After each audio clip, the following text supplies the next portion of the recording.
For Creamer Media's Polity, I'm Chanel de Bruyn. Journalist and home cook Daisy Jones joins me to discuss her new recipe book, Starfish, Top 10 Sustainable Fish. Your recipe book is focused on the top 10 most sustainable fish on the South African Sustainable Seafood Initiative Green List. When did you first become aware of this list, and how did it change the way you looked at seafood and fish? I first saw the list, I can't say exactly when, 2.5, 3 years ago. I saw a poster actually, not the list, and it was a poster at a restaurant, and I stood staring at it for a long time because the fish that I was used to cooking, or the fish that I wanted to get better at cooking, were mostly on the orange list. So the green fish are quite different. The white fish that we're used to are generally on green. So cabillaud is on orange. Wild caught cabillaud is on orange. Sole, kingklip, prawns are on orange. Cape salmon. A lot of South Africa's favorite fish are on orange, and so the ones on green are some fish that we're not so used to cooking. We're not so used to ordering in restaurants. Can you take us through the process of compiling this book? Well, it started for me with wanting to cook more fish. That was the first step. So I live in Kalk Bay in Cape Town, near the harbour. And 2 or 3 years ago, I didn't know one fish from another at the harbour. I didn't know a yellowtail from a snook. I didn't know a panga from a santa from a hottentot. And I wanted to learn more. And it was really just a personal project. I wanted to cook fish for my family and for myself because I love it. So I started talking to fishmongers and spending more time at the harbour, and that's when I came across the green list. And so that changed things somewhat, because I stood in front of that poster and I thought, this is a story. This is a news story, because things are changing. We cannot eat the fish that we're used to eating with a clear conscience. I mean, we can, but not with a clear conscience. So that changed the research that I was doing and the cooking that I was doing. I decided to not cook with those white fish at all anymore, and to only cook with fish on the green list as a kind of experiment, as an extension of the project.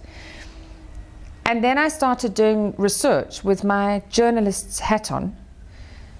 And then I went to see Quivertree and I said to them, I'm doing two things. I'm cooking fish from the green list, but at the same time I'm researching why those fish that are on the green list are there, and why our favorite white fish are on the orange list, because I don't understand why.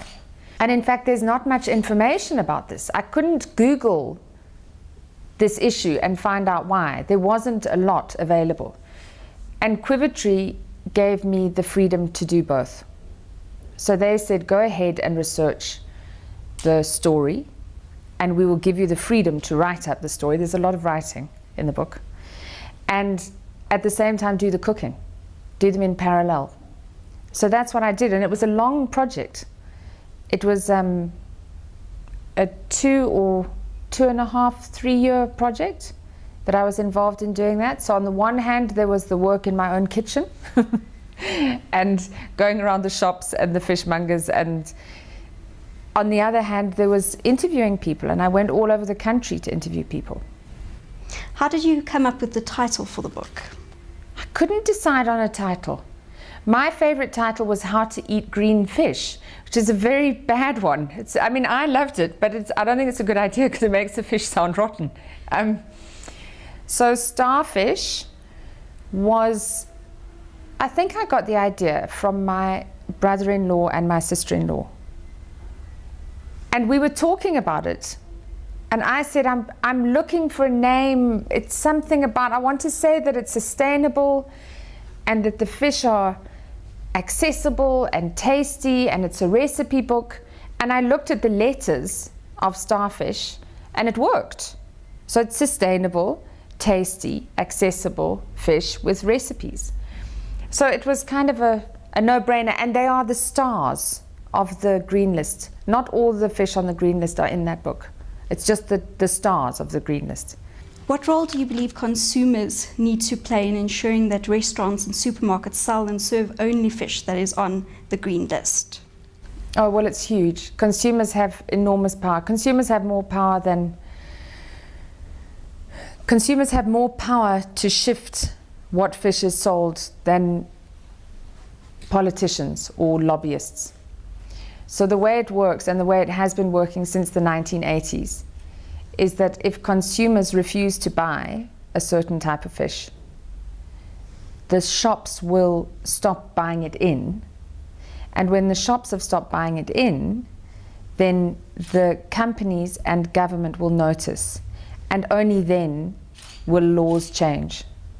It doesn't work the other way around. I always assumed that it did.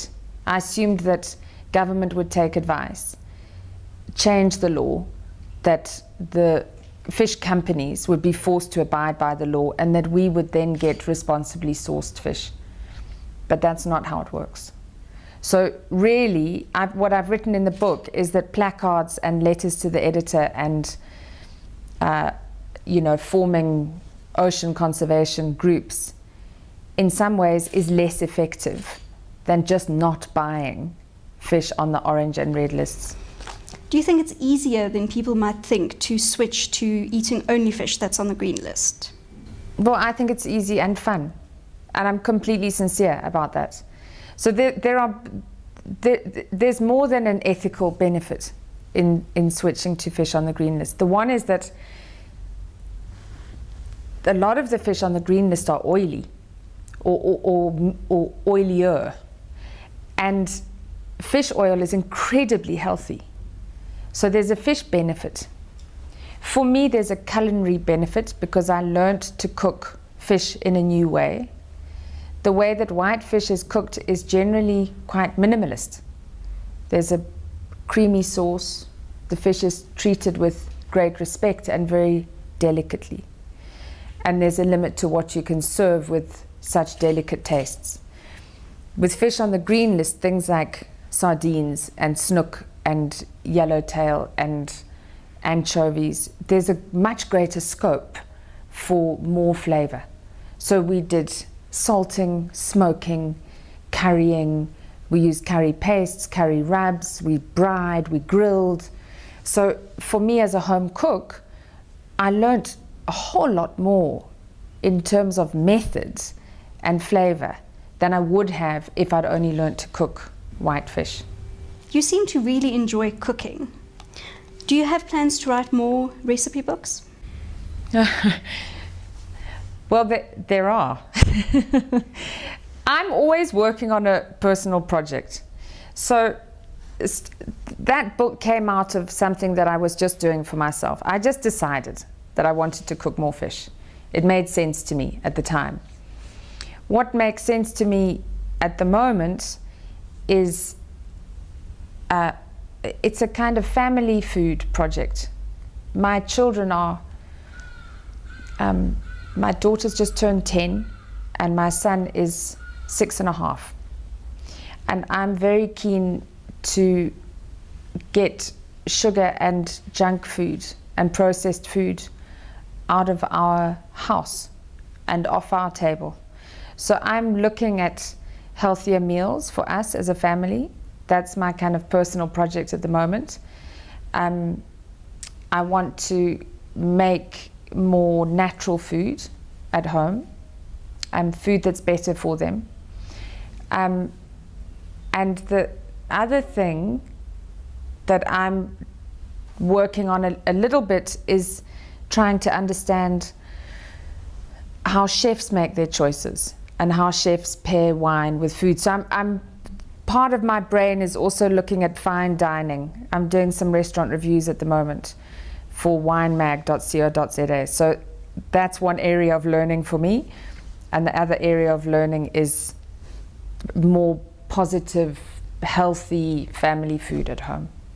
That was Daisy Jones speaking to Creamer Media's Polity about the stars on the South African Sustainable Seafood Initiative Green List.